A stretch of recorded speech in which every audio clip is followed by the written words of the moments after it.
How you going? I'm well. How are you? Yeah, good, good. Hey, congratulations on the win. Thank you. Thanks. Have you started the client yet? The client I'm starting with starts on Friday. Okay, great. Yeah. Cool. Onboarding and everything underway. How's it all been? Just getting him in. Yeah, interesting. So, getting those systems set up, you'll love this. There's a retreat that's on that I really want to do with a whole bunch of women.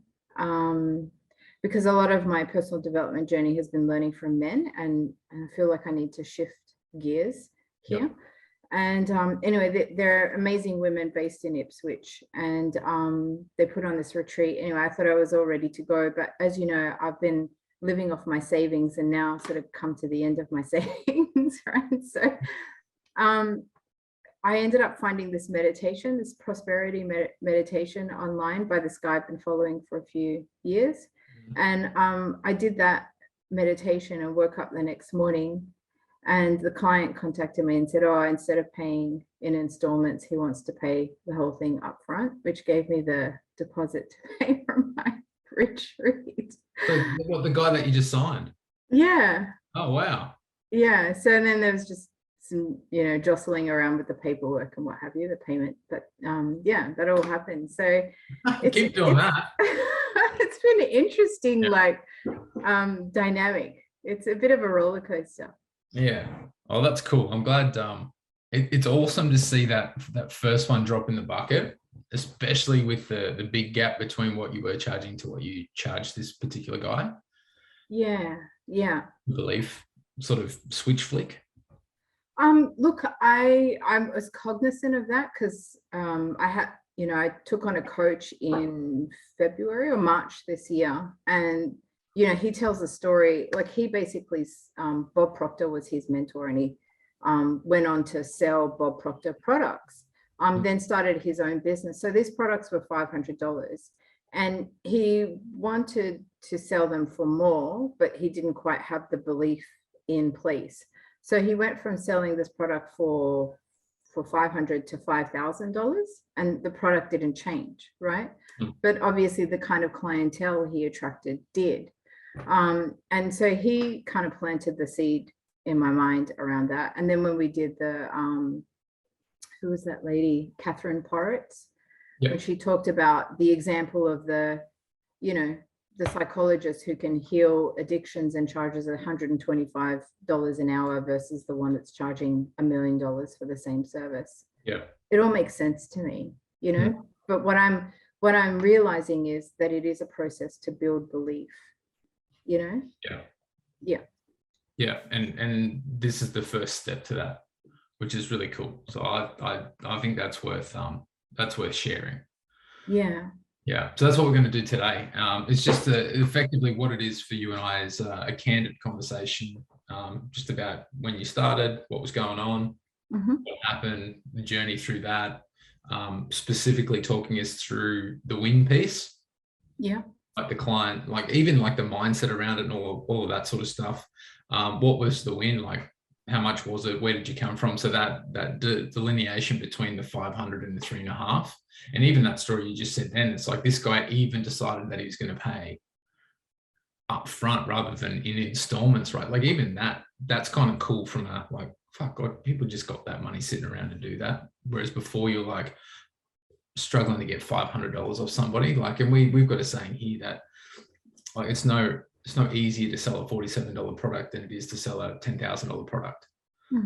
Right? It's amazing what happens. You try and sell a seat at a webinar for $47, and the amount of fucking questions you get from people about the value of that $47 versus someone who's willing to pay 10 grand to solve a problem. Astonishing. It's absolutely astonishing. Yeah. So all of that is, I think that it's just cool. So I want you to tell it in your way. I'll just ask you a couple of questions, but the more specific you can be, the better. What we'll do also is we'll try and keep it down to sort of under 10 minutes. Yeah. Right. So as clear and succinct as you can be, but just have a bit of fun with it. Like, it's just a chat between two people. Like, there's no, it's not like I'm interviewing you for CNN or anything. Okay, so just have a bit of fun with it. We'll just have a bit of banter, a bit of back and forth, and go from there. Does that sound fair? Yeah, that's good. Cool. Do you have any questions before we get started? No, just if you feel like I'm not being specific enough, just probe. Yeah. I'll just ask another question. Easy. Yeah. That's no worries at all. All right. How would you like me to introduce you? So I'm going to share your name, but did you want me to share your company name? Sure. Or did you want me to just say you're a mindset and transformation coach? Yeah. Yeah. Cool. Okay. Great. Cool. Ready? Mm-hmm. Cool. All right. All right. Good morning, everyone. What's going on? Max here for another live jam session. I've got Jenny, one of our IFS clients. She's been with us for a bit over 2 months now, give or take. I think that's about right, isn't it, Jenny? Yeah. Yep. That'd be right. Yeah. Awesome. And Jenny, what she does, she's a mindset and transformation coach. She's come into us as a pretty new coach, and I had to share this story with you because I got goosebumps when I first got the information from Jenny, but I wanted to share her journey with you. Jenny, I'm going to throw it open to you. I could talk about this all day.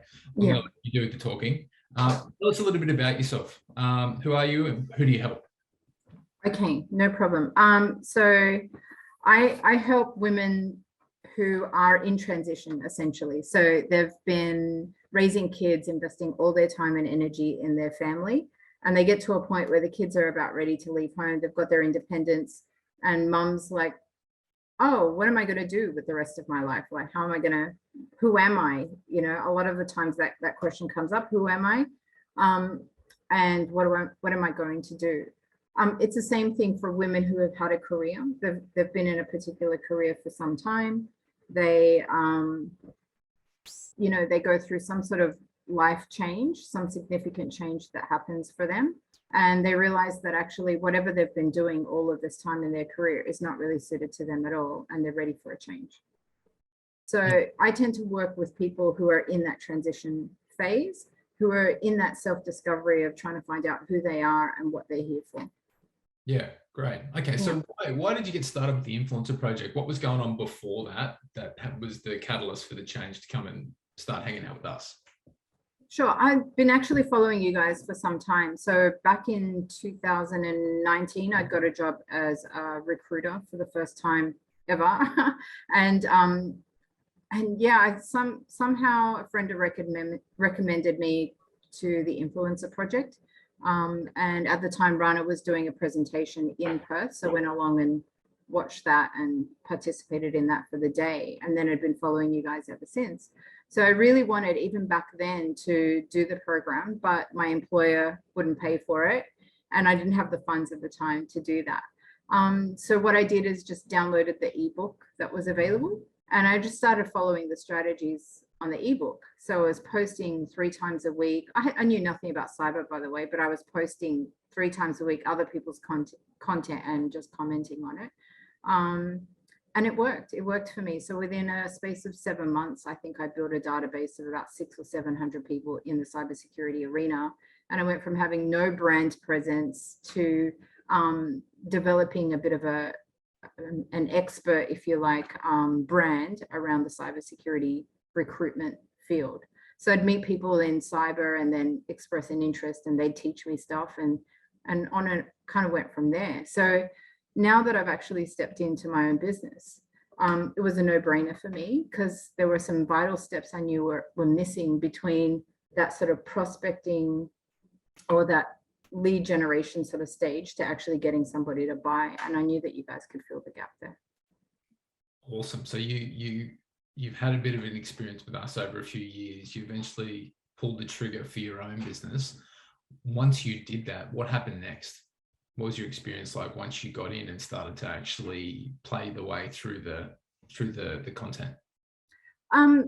Well, what I like about it, and I think most people who are in business would probably feel this way, is that when you're in business and you have to do 50 million things, or so it feels, it's really hard to understand what to do first, second, third, or fourth, and I've had coaches in the past, and one of my best coaches says, Jenny, focus on income generating activities.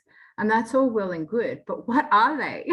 That's a very broad statement. And for somebody who's new and doesn't know what are going to be those income generating, you know, and you get sucked into thinking that maybe that's all around social media, but you could be on social media all day long and never make 1 cent from it, right? So what I really loved about coming into the Influencer Project were 2 things mainly. One is the community. I love the supportive nature of the community and the fact that there's not that I'm competing with you kind of vibe. It's very much collaborative and giving, and I really love that.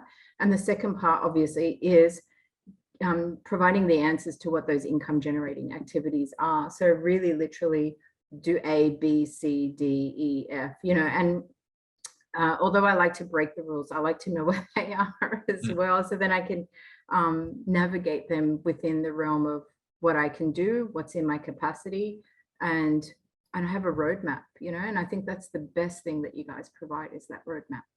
Yeah, brilliant. Let's get to those income generating activities. What? Yeah.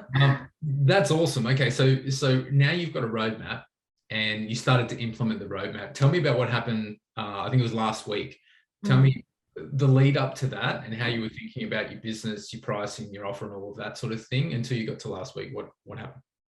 Well, as you said, I am a mindset coach. So mindset is a very big part of what I do, but also what I practice and how I help people. So, you know, I can't even really tell you why, but the week beforehand, I just kept focusing on what I was grateful for, and I wasn't doing it for any particular reason. So there wasn't, I'm going to do this to get that. There was no agenda behind it. I just remember I was just feeling so grateful for where I live, for the experiences I was having, for the fact that I had the support through the program with you guys, and I was just following the system. So you have to understand that I'm not necessarily getting results from the system, not because I'm so new and there hasn't been some leverage of time yet, but I got to see that just following that activity plan and doing those activities consistently was actually the key, and showing up in those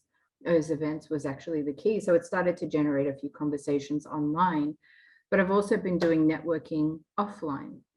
So I've been following, if you like, the same system, but just offline and pressing the flesh with people that I'm meeting in networking meetings. So as it turns out, you know, I had delivered a speech through one of those networking functions, and someone who'd listened to me speak a couple of weeks back now actually then approached me and said, yeah, I'd really like to work with you.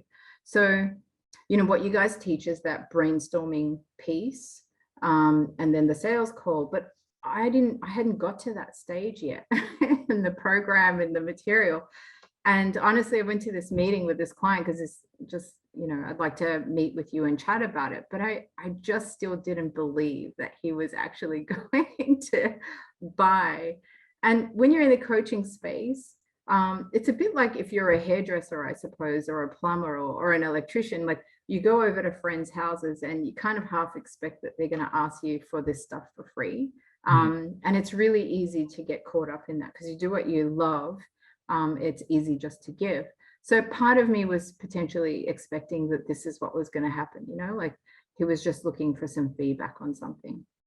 But lo and behold, like 2 hours into the conversation, I realized, you know, he just sort of came out with it. It was like, well, so how do I work with you? I was a bit like, oh. And of course not prepared at all. So that was pretty funny. Awesome. Tell me about the shift in pricing as well, because that was another really big moment. Yeah. So I had been, so with the formula of what you had provided through the program and understanding the steps, and then my own sort of work with clients on a beta basis. So I tested my program with a couple of people. One person was free, one person was $500. Just for me to get comfortable, because I wanted to know that the results people will get are not just the results I got, you know, like I wanted to be able to see that. So I got that and I was very happy with that. And so I was ready to charge a higher price for my coaching and for my program. So but I hadn't kind of worked all of that out in my head. It was still fermenting. So when he said, I want to work with you, how much will it be? The only thing I remembered from the brainstorming call was, oh, well, the pricing is between, and I went from 3,500 to 500, to 5,000, you know, and he kind of looked at me, he's like, I'll take the 3,500. And I was like, you know, it's still a win for me. Like, cause I mean, from 500 to 3.5 grand is a massive jump, right? Like that's a huge win. But it also was like, oh, don't like if I had just prepared a little bit more, you know, I could have asked for that 5,000. But I'm also really, I'm in this place now where I know I can ask for that 5,000 and legitimately give value and legitimately help somebody, you know. So it's this level of like building belief the whole time, you know, and that's an amazing part of this journey, I think. It's been fun to watch, because I remember when you at the very beginning, and even now it's still like, it's like lifting weights. It's like 50 kilos, you know, you deadlift 50 kilos, and then a year from now you're deadlifting 150 kilos. The challenge is still just as dramatic. Like there's still just as much resistance at Yeah, you're just stronger and you can lift more, right? So I think that's been the really cool thing to see from you, has been what we were bouncing up, like the glass ceilings that we were trying to break through here, and then you've gone to another level to then break through that piece as well. And the fact that you're using the program, and this is the indirect nature of what it is that we do, is that we might point this at LinkedIn for the first part, but it can be used in any aspect of your life, like with a friend, with someone that you've just spoken to, or they've heard you on stage. And you just kind of naturally went into that. You just kind of took those few, it might have been a few questions here or there. You kind of went, brainstorm, what would I do? Oh, brainstorm, here's what the price is, right? Even if it wasn't perfect, because they don't know how it's supposed to be. So I think that's cool. I think that's really, really cool. So tell me, what would you say to someone who was looking to come into this world, or was thinking about taking the lead, or has just gotten started? What would you say to them? Look, I think you guys are a great foundation to start.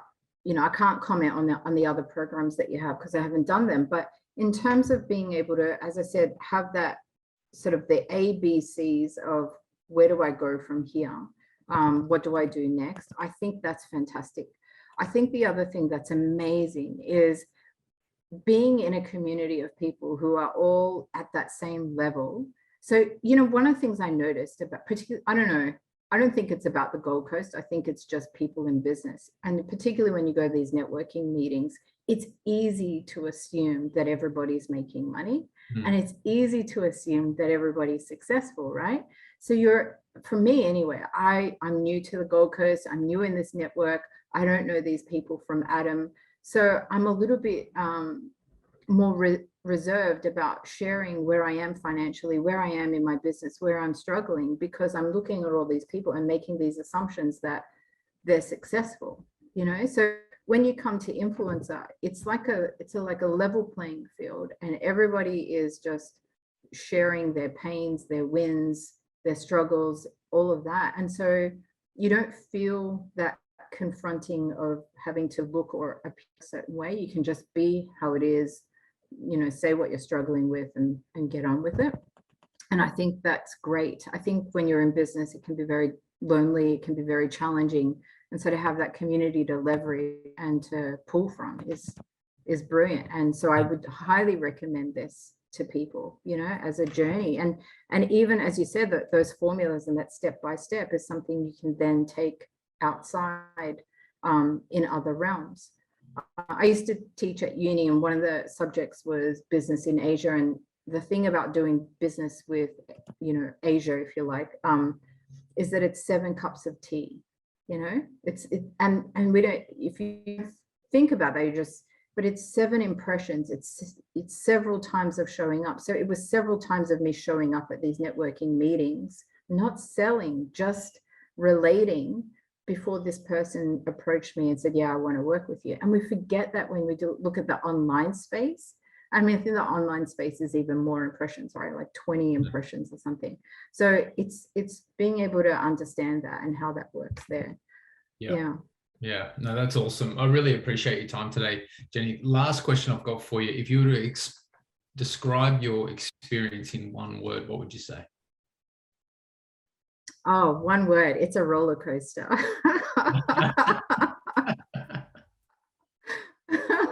That's a fun, scary roller coaster, or a scary, fun roller coaster. Oh, it's everything. Like you just know you're alive. That's beautiful. I love it.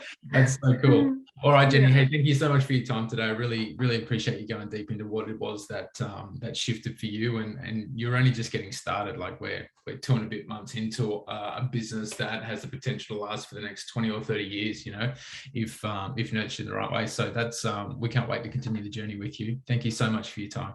Thanks, Max. I love it. Thank you. Great.